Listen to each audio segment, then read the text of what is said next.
तो हम जो है यहाँ तक कर चुके हैं भाई, यहाँ तक कर चुके हैं।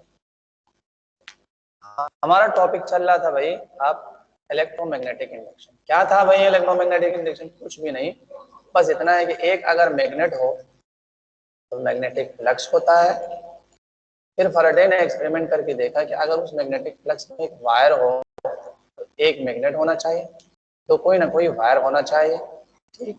और तीन, अब आप मैग्नेट को हिलाओ, जिस यानी फ्लक्स को क्या करो, चेंज करो। दूर करो तो फ्लक्स कम हो जाएगा, करीब करो तो फ्लक्स। तो एक मैग्नेट हो और एक वायर हो, उस मैग्नेटिक फ्लक्स में फ्लक्स आप चेंज करेंगे तो इलेक्ट्रॉन को एनर्जी मिलती है, जिसकी वजह से वायर में से करंट फ्लो करता है। ये हम डिस्कस करें।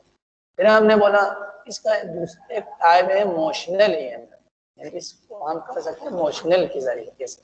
इससे क्या मतलब है, यानी आपके पास मैग्नेट है जिसकी वजह से फ्लक्स है और कंडक्टर भी है। अब आप स्ट्रेट भी हो सकता है और इस फॉर्म में भी हो सकता है। आप कंडक्टर को मूव कर रहे थे जिसकी वजह से फ्लक्स चेंज हुआ, यानी कंडीशन पूरा हो गया। जब फ्लक्स चेंज होगा तो एनर्जी मिली और करंट फ्लो किया, इसको हमने नाम दिया था मोशनल। अब हम क्या करेंगे, एक और टाइप भी है, म्यूचुअल इंडक्शन भी हो सकता है, यानी यही प्रोसेस एक और तरीके से भी हो सकता है जिसको हम कहते हैं म्यूचुअल इंडक्शन। जैसे आपको नजर आ रहा है म्यूचुअल, आपको पता है क्या होता है म्यूचुअल जब भी हो, यानी दो चीजों के दरमियान। अब इस केस में आपको पहले क्या चाहिए था, एक मैग्नेट चाहिए, फिर एक कंडक्टर चाहिए, फिर तीसरा एक फ्लक्स चेंज हो। इस केस में मैग्नेट की जगह भी कॉइल रखते हैं, लेकिन उस कॉइल को हम क्या करेंगे भाई, बैटरी से कनेक्ट करेंगे। यानी उस वायर को हमने बैटरी से कनेक्ट किया, कॉइल बैटरी से कनेक्ट करेंगे तो इसमें से करंट पास होगा। अब आपको पता है इससे पहले का जो टॉपिक था, करंट कैरिंग वायर में जो है मैग्नेटिक फील्ड क्रिएट कर सकता है, तो इसमें से करंट पास होगा, यहाँ पर जो है मैग्नेटिक फील्ड क्रिएट होगा। ये मैग्नेट की जगह हमने क्या रखा, इसको कहते हैं इलेक्ट्रोमैग्नेट, यानी इलेक्ट्रिक करंट की वजह से मैग्नेटिक फील्ड क्रिएट होता है। तो इस केस में म्यूचुअल इंडक्शन में हम मैग्नेट को एक इलेक्ट्रोमैग्नेट से रिप्लेस करेंगे, यानी एक कॉइल लगाएंगे, बैटरी से कनेक्ट करेंगे, इसमें से करंट पास होगा, तो इस तरीके से मैग्नेटिक फ्लक्स क्रिएट हो गया। पहला कंडीशन पूरा हो गया यहाँ पे भी, यानी हमारे पास मैग्नेटिक फ्लक्स मौजूद है। फिर दूसरा कंडीशन है एक और कॉइल होना चाहिए, देखो फ्लक्स के अंदर एक कॉइल होना चाहिए, एक और कॉइल लगा दिया यहाँ,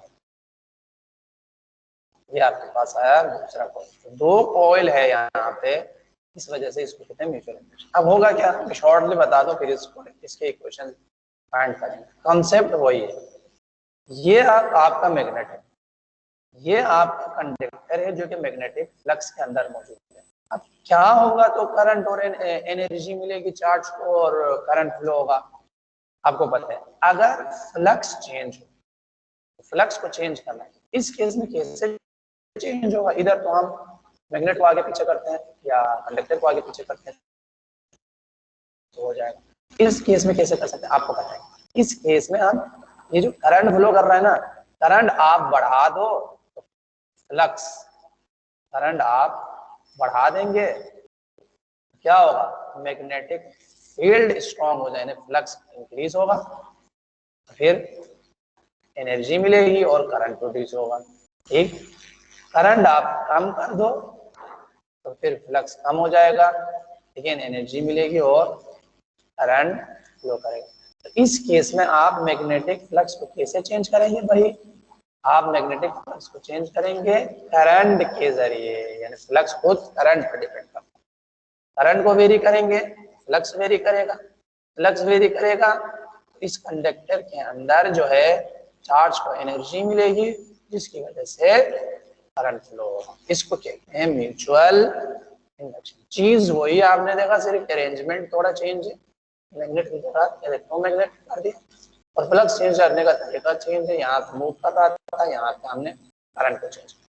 तो अब म्यूचुअल इंडक्शन को थोड़ा डिटेल में पढ़ते हैं, इसके इक्वेशन भी देखते हैं। तो म्यूचुअल इंडक्शन को पहले डिफाइन करते हैं, एक कॉइल में जो चेंज इन करंट है दूसरे कॉइल में ईएमएफ इंड्यूस करता है, यानी ईएमएफ यानी चार्ज को एनर्जी देता है।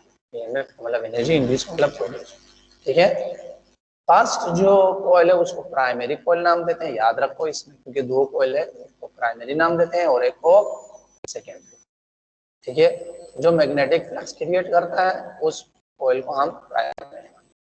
क्या आपको डायग्राम नजर आ रहा है? ये रेओस्टेट है।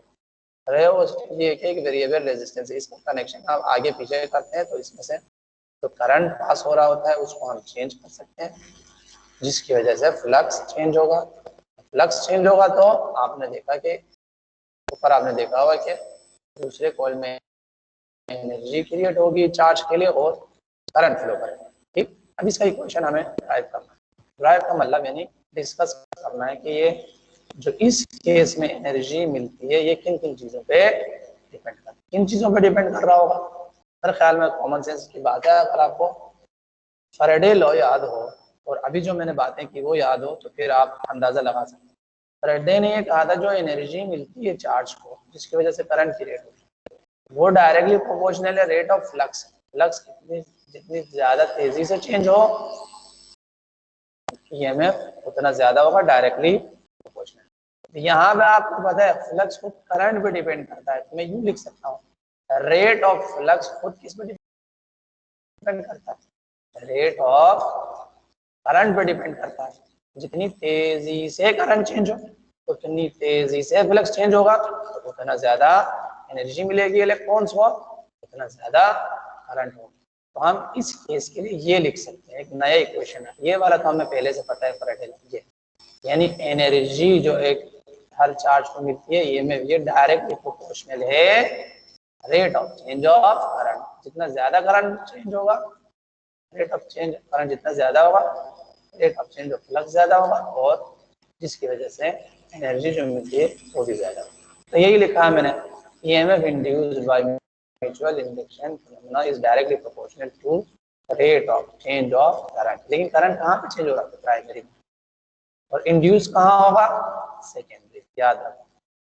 तो इसको यूं लिख सकते हैं, तो जो एनर्जी मिलती है इलेक्ट्रॉन्स को सेकेंडरी कॉइल में EMF in secondary directly proportional है rate of change of current in primary coil. Minus आपको पता है, हमने बोला कि अगर फ्लक्स इंक्रीज हो रही है तो आप डिक्रीज करने की कोशिश करेगा, अगर डिक्रीज हो रही है इंक्रीज करने की कोशिश करेगा, अपोजिट है इसलिए माइनस। अब इसको हम इक्वालिटी में कन्वर्ट करते हैं तो कोई कांस्टेंट आएगा, आपको पता है। उस कांस्टेंट को मैंने नाम दिया एम। एम है भाई इसको हम नाम देते हैं म्यूचुअल इंडक्टेंस। क्या नाम दिया इसको भाई हमने? म्यूचुअल। अब ये क्या है भाई? बस ये क्वेश्चन ये बता रही है, ये जो यहाँ पर इलेक्ट्रॉन्स को एनर्जी मिलती है ईएमएफ, सबसे ये एक तो रेट ऑफ करंट पे डिपेंड करता है। जितना यहाँ पे करंट ज्यादा चेंज हो फ्लक्स उतना ज्यादा चेंज होगा तो ई की वैल्यू ज्यादा होगी। लेकिन एक और चीज पे भी डिपेंड करता है, कैपिटल एम पे भी डिपेंड करता है, जिसको हम कहते हैं म्यूचुअल। ये क्या है? ये है खुद ऑयल की एबिलिटी कि वो कितना एनर्जी क्रिएट कर सकता है, यानी rate of change of current पे भी डिपेंड करेगा और खुद ऑयल की एबिलिटी पे भी डिपेंड करता है। इस चीज पे डिपेंड करना है बेटा, ऑयल की एबिलिटी। ये जो म्यूचुअल इंडक्टेंस है कैपिटल एम, इसका आसान अल्फाज में ये है ability of coil to induce EMF, यानी खुद ऑयल के अंदर कितनी एबिलिटी है एनर्जी क्रिएट करना। अब इसकी एबिलिटी जो है इस पे तो एम हो गया एबिलिटी ऑफ ऑयल। अब ये जो एबिलिटी है ये किस पे डिपेंड करता है? ये टर्न्स पे, एक तो टर्न्स पे डिपेंड करता है। नंबर ऑफ टर्न्स अगर ज्यादा हो तो ऑयल की एबिलिटी में ज्यादा एबिलिटी भी ज्यादा होगी, यानी वो ज्यादा एनर्जी क्रिएट कर सकता है और करंट ज्यादा हो सकता है। उसके अलावा डिपेंड करता है आपने कॉइल के बीच में क्या रखा हुआ है, कोर में क्या रखा हुआ है, यानी ये जो सर्कुलर है सर्कल के अंदर आपने क्या रखा हुआ। अगर आपने फ्री रखा हुआ हो तो फिर इतना ज्यादा एनर्जी नहीं क्रिएट कर सकते। लेकिन अगर आप, मैंने पहले भी बताया था, आयरन लाइक मेटल जिसमें रखो फिर क्या होगा? इस केस में कोर की एबिलिटी में इजाफा होगा, क्योंकि आयरन मैग्नेटिक फील्ड में खुद मैग्नेट बन जाता है। समझ में आ रही बात? मैग्नेटिक फ्लक्स स्ट्रॉन्ग हो जाता है जिसकी वजह से जो है ऑयल की एनर्जी क्रिएट करने की एबिलिटी ज्यादा होगी।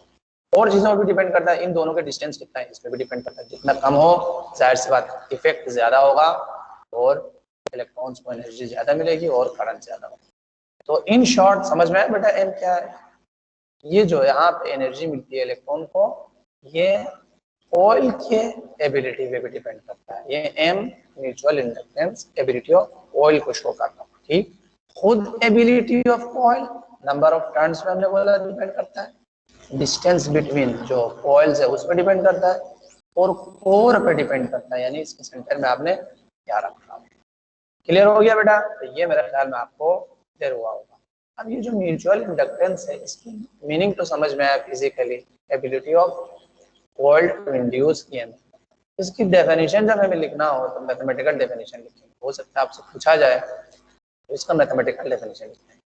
इसे लिखें, अगर आपको इक्वेशन अभी जो मैंने दिखाया था याद हो, वो ये था M delta I on delta T.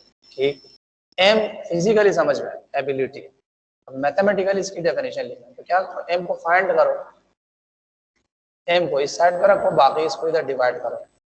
M आपके पास आएगा ईएमएफ डिवाइडेड बाय, इसको हम कहते हैं rate of change of current in primary coil. यहाँ पे क्या बचा, कैपिटल एम। मैथमेटिकली मैं यूं डिफाइन कर सकता हूँ म्यूचुअल इंडक्टेंस को। म्यूचुअल इंडक्टेंस है रेशियो ऑफ, रेशियो का मतलब डिवाइडेड, डिवाइड का दूसरा नाम रेशियो है, रेशियो ऑफ क्या, EMF induced in secondary coil, ये EMF induced to the rate of change of current in primary coil. ये हो गया इसकी मैथमेटिकल डेफिनेशन। लिख दिया यहाँ, mutual inductance is defined as the ratio of EMF induced in the secondary coil, the rate of change of electric current in primary coil। और इसका equation जो है इस तरीके से, माइनस मैंने हटा दिया क्यों, क्योंकि एबिलिटी में तो माइनस का मीनिंग ही नहीं है ना, या तो जीरो है या तो प्लस है, इसलिए माइनस की यहाँ मीनिंग नहीं है। ये आपके पास आया इसका मैथमेटिकल डेफिनेशन। ठीक, देखो मेन जो टॉपिक है वो हो चुका, वो ये है कि भाई आप फ्लक्स चेंज करो तो एनर्जी मिलेगी इलेक्ट्रॉन्स को और करंट क्रिएट होगा, इसको कहते हैं इलेक्ट्रोमैग्नेटिक इंडक्शन। इसका पहला टाइप मोशनल था, दूसरा टाइप अभी हम कर रहे हैं वो है म्यूचुअल। ठीक, अब म्यूचुअल के इक्वेशंस कर रहे हैं हम। एक इक्वेशन हमने ये फाइंड किया, अब हम एक और इक्वेशन भी फाइंड कर सकते हैं, फिर म्यूचुअल की जो कहानी है वो खत्म होगी। वो क्या है, आपने कहा कि जो अभी म्यूचुअल के केस में अभी आपने ऊपर देखा, ये इक्वेशन आया, एनर्जी जो इलेक्ट्रॉन्स को मिलती है वो है capital M rate of change of current. ठीक, लेकिन फैराडे ने क्या कहा था, एनर्जी जो इलेक्ट्रॉन्स को मिलती है वो है N into rate of change of flux. यहाँ पे हमने करंट के फॉर्म में बताया है, फैराडे ने इसको क्या बताया था बेटा, फ्लक्स के फॉर्म में बताया। आपको पता है यहाँ पे करंट चेंज होता है तो फ्लक्स चेंज होता है, फ्लक्स चेंज होता है तो ई और आई क्रिएट होता है। तो ई और आई का तो हमने ये वाला तो रिलेशन यूज किया, अब हम फैराडे वाला यूज करेंगे यानी फ्लक्स के फॉर्म में। तो हमारे पास दो इक्वेशन है, एक फ्लक्स के फॉर्म में म्यूचुअल इंडक्शन केस और एक करंट के फॉर्म में। अब इन दोनों को इक्वल कर देंगे तो एक नया इक्वेशन आएगा। यहाँ पर जो है एम करंट के फॉर्म में है, उन दोनों को इक्वल कर देंगे तो एम यानी म्यूचुअल इंडक्टेंस आएगा जी फ्लक्स के फॉर्म में। बात क्लियर हो गई? तो अकॉर्डिंग टू फैराडे, फैराडे ये बता रहा है कि जो एनर्जी क्रिएट होगी वो जो है फ्लक्स पर डिपेंड करता है। ठीक, ये हमें पता है। तो अभी जो हमने पढ़ा, हमने देखा म्यूचुअल इंडक्टेंस एनर्जी जो क्रिएट होती है वो जो है करंट पे डिपेंड करता है। जाहिर सी बात है, तो करंट जितना ज्यादा चेंज होगा फ्लक्स उतना ज्यादा चेंज होगा। ठीक, ये दो इक्वेशन हो गए। अब दोनों को इक्वल कर देंगे, लेफ्ट साइड इक्वल तो राइट साइड क्या हो जाएंगे, इक्वल हो जाएगा। इसका राइट साइड इधर लिखा, इसका जो राइट साइड इधर, माइनस माइनस कैंसिल हो गया, डेल्टा टी कैंसिल हो गया, एन इंटू फ्लक्स आ गया M into delta I P. यहाँ से एम की वैल्यू क्या होगी, डेल्टा पी को इधर डिवाइड किया, ये आपके पास आया म्यूचुअल जो इंडक्टेंस है वो किसके फॉर्म में, फ्लक्स के फॉर्म में। बस इस डेरिवेशन का मकसद ये था कि आपको म्यूचुअल का इंडक्टेंस का रिलेशन पता हो फ्लक्स के फॉर्म में भी, क्योंकि करंट के फॉर्म में तो आपने पहले से फाइंड किया। ठीक है बेटा, ये आपका जो है म्यूचुअल इंडक्टेंस टॉपिक खत्म हो गया।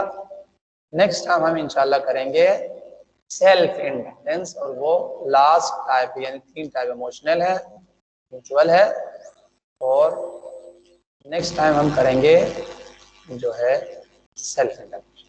ठीक है बेटा, आज के लिए इतना काफी है।